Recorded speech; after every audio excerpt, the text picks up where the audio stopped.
আজ এত দলবদ্ধর সাথে একতাবদ্ধর সাথে আজ আমরা উপস্থিত হয়েছি অল্প সময় কিছু কথা আপনাদের খেদমতে আজ বলতে চাই। এই রানী রাসমণি এভিনিউ থেকে আল্লাহ কোরআনের মধ্যে এলান করে দিচ্ছেন সূরা আল ইমরানের 2 নম্বর সূরার 134 133 34 নম্বর আয়াতের মধ্যে আল্লাযীনা ইউনফিকুনা ফিস সাররাই ওয়াদ দাররাই ওয়াল কাযিমিনাল গায়যা ওয়াল আফিনা আনিন নাস ওয়াল্লাহু ইউহিব্বুল মুহসিনিন। এর দ্বারাই মুত্তাকির পরিচয় দিচ্ছে আমার আল্লাহ 133 নম্বর আয়াতের মধ্যে। মুত্তাকির পরিচয় দিতে গিয়ে মুত্তাকি কারা তার ব্যাখ্যা করতে গিয়ে 134 নম্বর আয়াতের মধ্যে আল্লাহ বলছেন যারা আল্লাহর রাস্তায় দান করে তারাই হচ্ছে মুত্তাকি।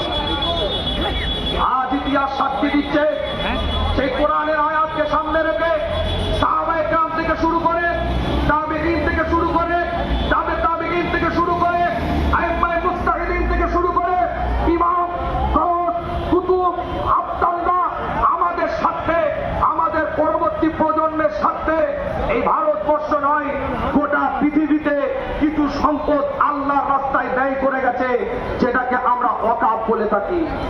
খুব স্বল্প সময়ের মধ্যে বলতে চাই ওয়াকাফ অ্যাক্টের উপরে আলোচনা করেছে।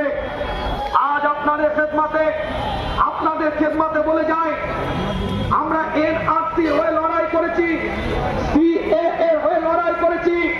যখন বিল আনা হয় এনআরসির বিরুদ্ধে লড়াই করেছি। এনআরসি এমপিআর সিএএ এই সমস্ত বিরুদ্ধে আমরা লড়াই করেছি। ওটা আমাদের নাগরিকত্বের অস্তিত্বের লড়াই ছিল।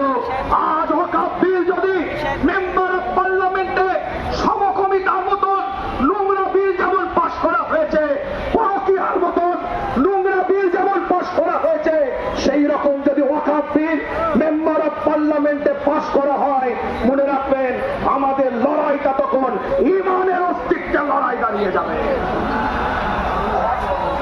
আজকে ছোট্ট করে বলি এই কলকাতার বুকে মোহাম্মদ আলী পার্কে ইতিহাস সাক্ষী দিচ্ছে। আজ আমার পূর্বে বক্তব্য দিতে দিতে জনাব সিদ্দিকুল্লাহ সাহেব চৌধুরী সাহেব ওনার সাথে আমার একটা সম্পর্ক আছে। আমার নানা জানের সাথে ওনার ভালো সম্পর্ক ছিল, সেদিক থেকে আমার সাথে একটা ওনার পরিচিতি আছে। উনি বক্তব্য দিতে দিতে জামিয়াতে উলামা হিন্দ